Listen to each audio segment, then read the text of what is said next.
আহা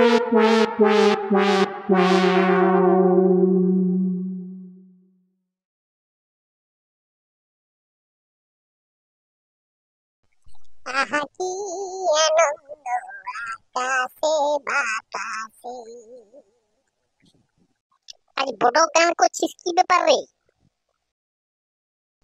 তুই আর কি বুঝবি নুনু, স্কুলে শুধু আসিস আর যাস, কিছুই তো খবর রাখিস না আজ পর্যন্ত। কেনে কেনে আজকে কি তোর জন্মদিন নাকি? আহা কি আনন্দ আকাশে বাতাসে, চারো দিছে সব ঘর জামাইয়া শ্বশুর ঘর ছাড়ি পালাচ্ছে। আহা কি আনন্দ আকাশে বাতাসে। আরে কাল থেকে গরমের ছুটি পড়ছে। Good morning sir, good morning. Good morning sir, good morning sir, good morning sir. ঠিক আছে, গুড মর্নিং, গুড মর্নিং। কে ছাড়লি রে? কি দুর্গন্ধ। উটো কেউ তোরা কোনো মনে করিস না, আমি এই ছাড়িলাম। আজ পেট তো সকাল থেকে ভুড় ভুড় করছে, বুঝলি? কোনো মনে করিস না। জানলাগুলো খুলে দে, জানলাগুলো খুলে দে। যদি পেট তো ভুট আছে তো আজকে আসবারে কি দরকার ছিল? যা ছাড়িলেন না টিয়ার গ্যাসের বাপ।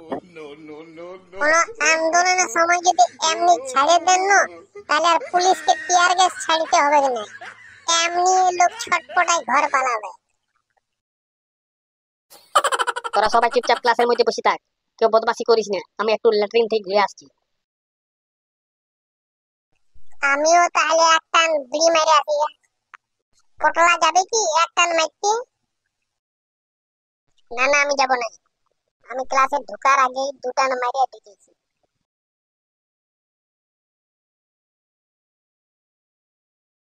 কি হলে রে, গেলি আর আলি?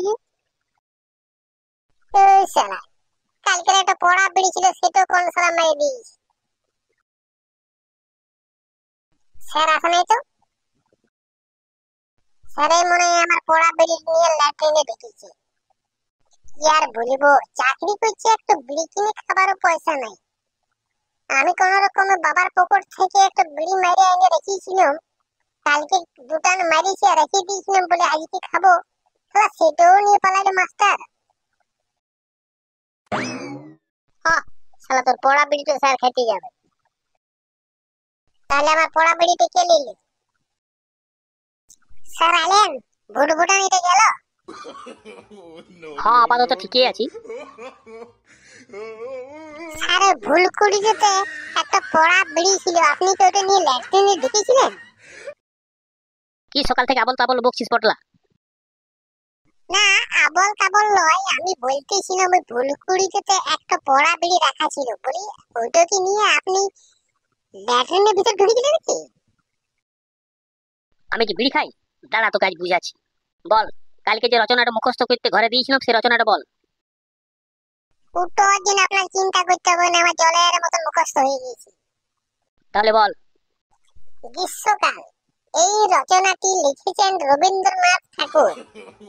গরু, রবীন্দ্রনাথ গ্রীষ্মকালে রচনা লিখেছেন? ওই হইও, কেউ তো লিখেছে। যাই হোক, গ্রীষ্মকালে সূর্যটা মনে হয় একটু নিচের দিকে নেমে যায়, প্রচন্ড গরম। এবছর যা গরম পড়েছে তাতে সহ্য করা এসে নাই। যত গায়ের মধ্যে ঘর জামাইয়া ছিল, কাজের ভয়ে সবাই ঘর পালাইছে। শ্বশুর শাশুড়িরা ওদিকে খেতে বাইতে এখন হাল বাইতে পাঠাইছে, ওই জন্য ভয়ে পালাই দিয়েছে। গ্রীষ্মকালে আম হয়, জাম হয়, কাঁঠাল হয়। স্যার আপনি খাইছেন আম এখনো পর্যন্ত? গ্রীষ্মকালে রচনা বলছিস না আম পাকার গল্প শোনাচ্ছিস? না না, জিজ্ঞাসা করছি আম খাইছেন কিনা। গ্রীষ্মকালে রাতের বেলায় উল্টা পাল্টা জিনিস খাওয়া চলবে নাই, পেট খারাপ হয়ে যাবে। যেমন আজকে আমাদের মাস্টার মশাইয়ের পেট খারাপ হয়ে গিয়েছে। উনি স্কুলে আসে পড়েই আমাদের ক্লাসে ঢুকে পড়েই এমন একটা গ্যাস ছাড়লেন যে টিয়ার গ্যাসের বাপ। আমরা কোন রকমে জানলা ফাল্লা খুলে বাঁচিলাম, নাহলে আমাদের মৃত্যু হয়ে যেত। ও বাপ তুই চুপ করে, চুপ কর, তোকে আর গ্রীষ্মকালে রচনা বলতে হবে না বাপ, তুই চুপ কর, চুপ কর। হ্যালো বন্ধুরা, ভিডিওটা কেমন হয়েছে? যদি ভালো হয়ে থাকে তাহলে চ্যানেলটাকে সাবস্ক্রাইব করে আমাদের সাথে থাকুন। লাইক, কমেন্ট ও শেয়ার করে আমাদের উৎসাহিত করুন।